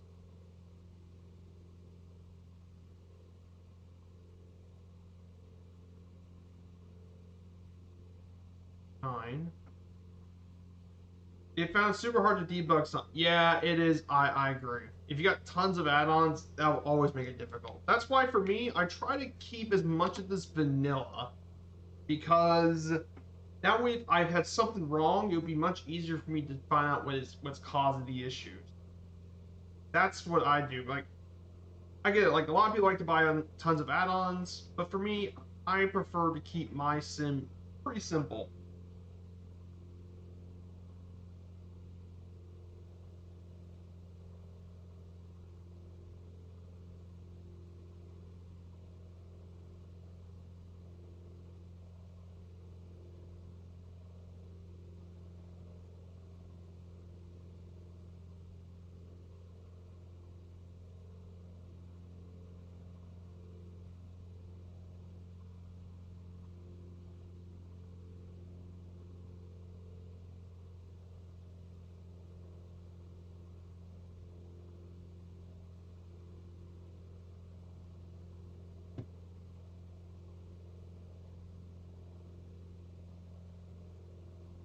We're just 48 nautical miles out of Kao Koko.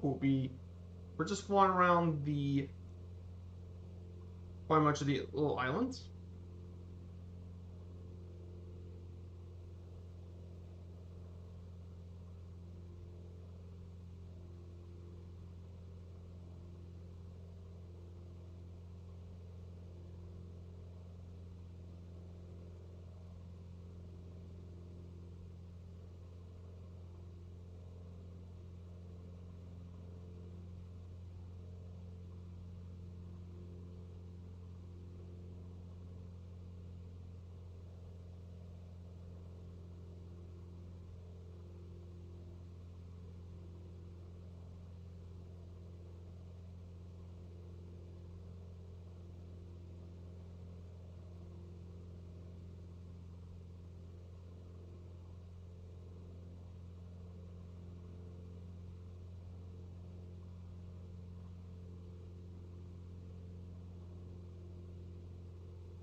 Yeah, I should give that a try. I do use add-on linker, but I don't make use the preset. Yeah, I guess the presets would definitely help too.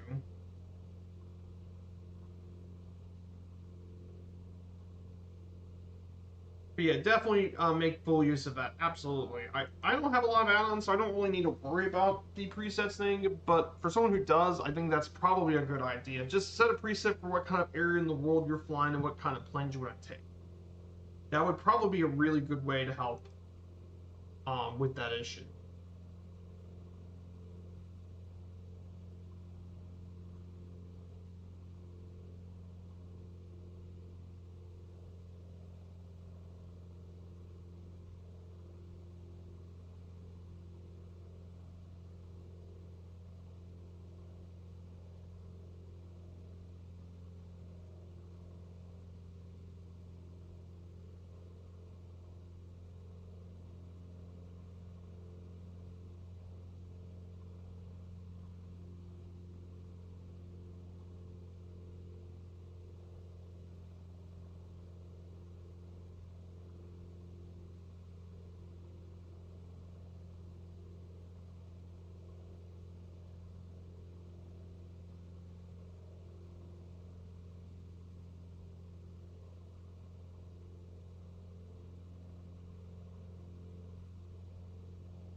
Beautiful, beautiful location. Just stunning.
Yeah, just a beautiful island. Man, this is just the entire area. Just stunning.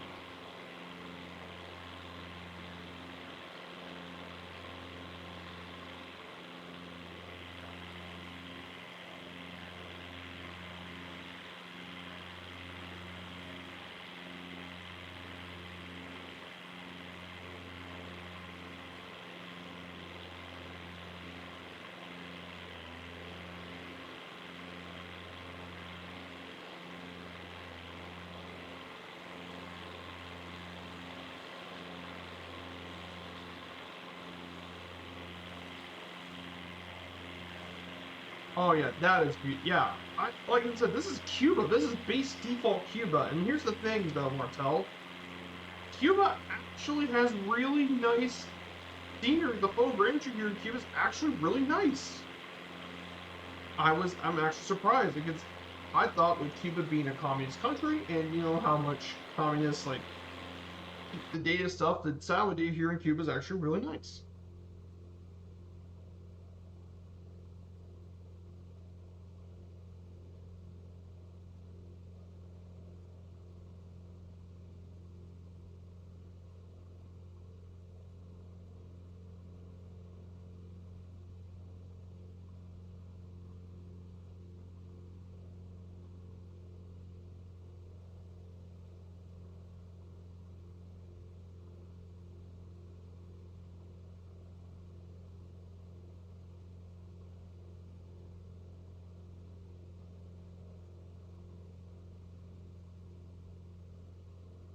Mm,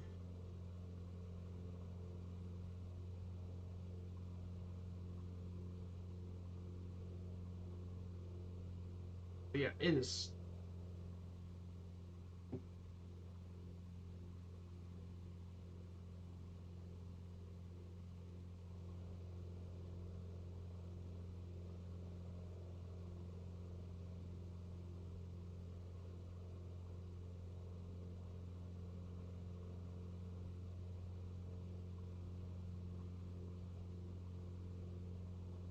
Yeah, I agree with you, Martel. This place is really nice.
So, guys, let's go ahead and talk about um,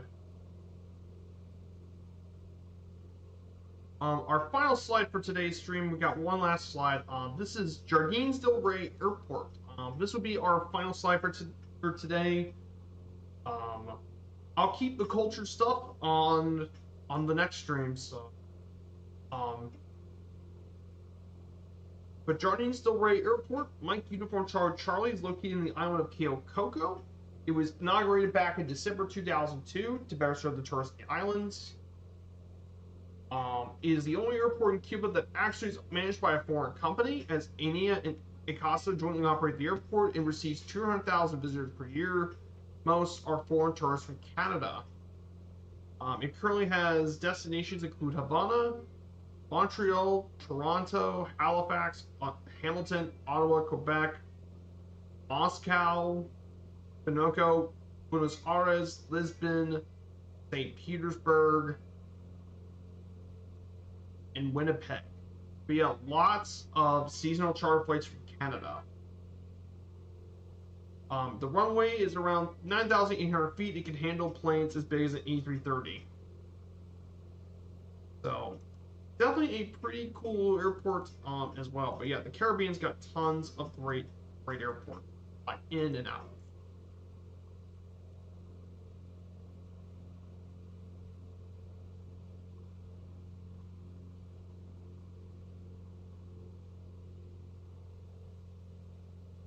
And here's the thing: depending on what this airport comes out when it comes out, we might look at Montego Bay being one of the handcrafted airports.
we're gonna go ahead and make it here soon.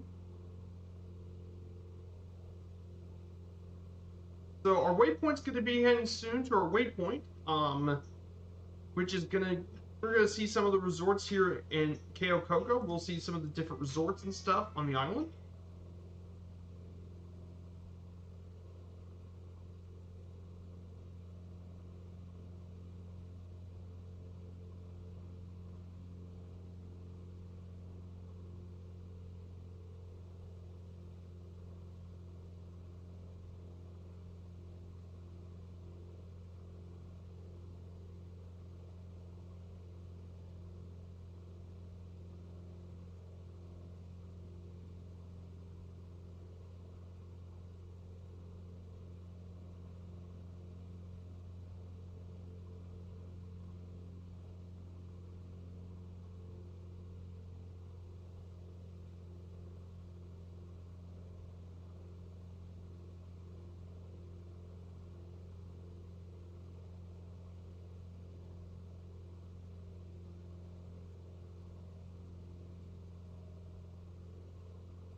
Now, for some of you guys that don't know, technically you won't be seeing anyone in real life flying a Cessna 172 here in Cuba, and that's because I said this on Friday, but but you can't really have private aircraft here in Cuba.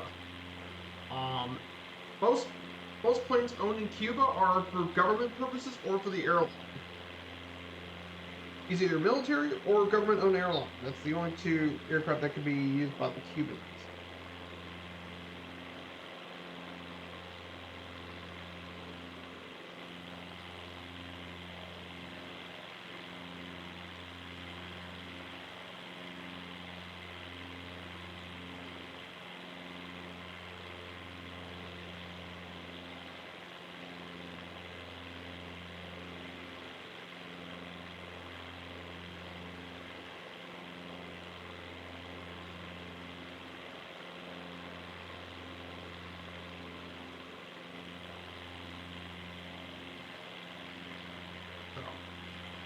Oh yeah, the AN-112 was a crop duster. That's right. It was a government crop duster, but people still try to escape from there.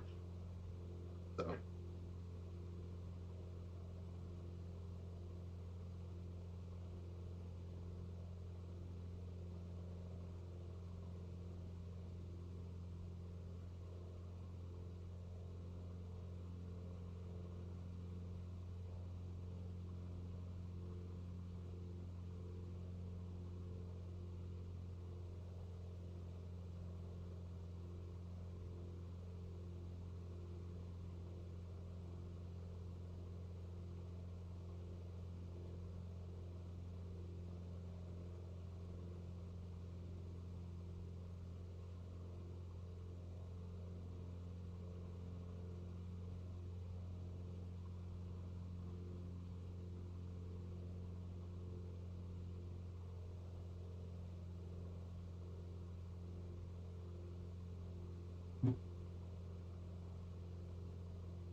Here it is, Cayo Coco.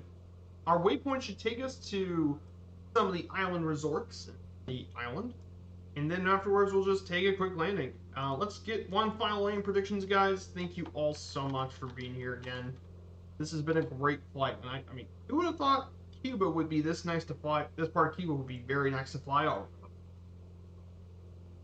And I can't wait for the next leg. Can't wait for the next stream.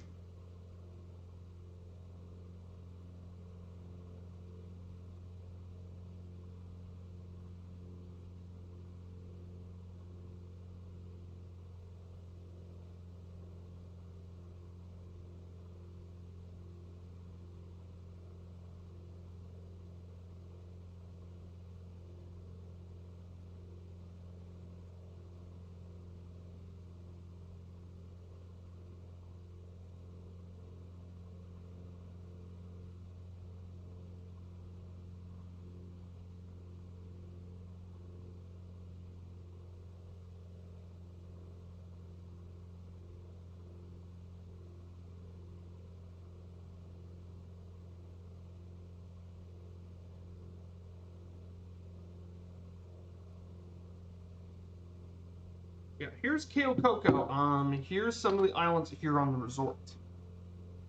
See all sorts of different hotels, 4-star hotels, and more across the.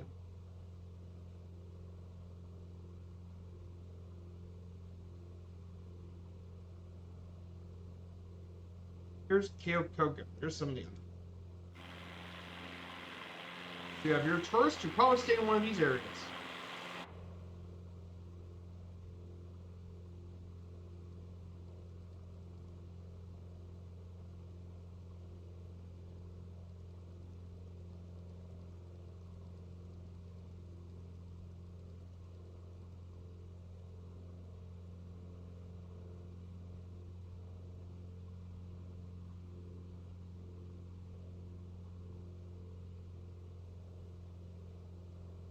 So, so let's go ahead and make our lane here at Mike Uniform Charlie Charlie. We'll be back here on. We'll be returning back here on Friday. So that's where we're gonna start next.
-73. Nice.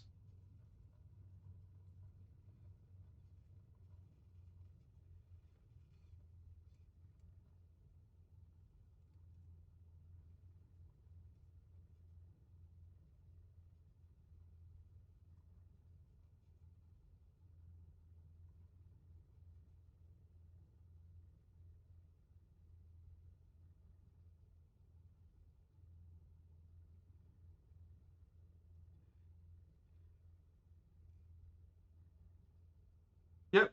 I guessed at -63. Beautiful landing. Oh, and there's Mongo in the Cessna 414. Oh man, Mongo. See ya. Right here. Beautiful. Beautiful landing. Nice and butters. Mixture. Coffee. Tonics.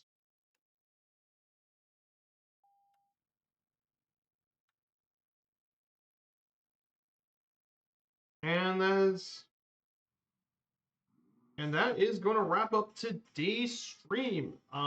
Guys, welcome to Keokoko Airport. The final stop for today's stream, guys. A massive thank you as always. Good to see you guys. And seriously, thank you all so much for this flight. I had a ton of fun today. I mean, who would have thought this part of Cuba would be this nice to fly over, guys?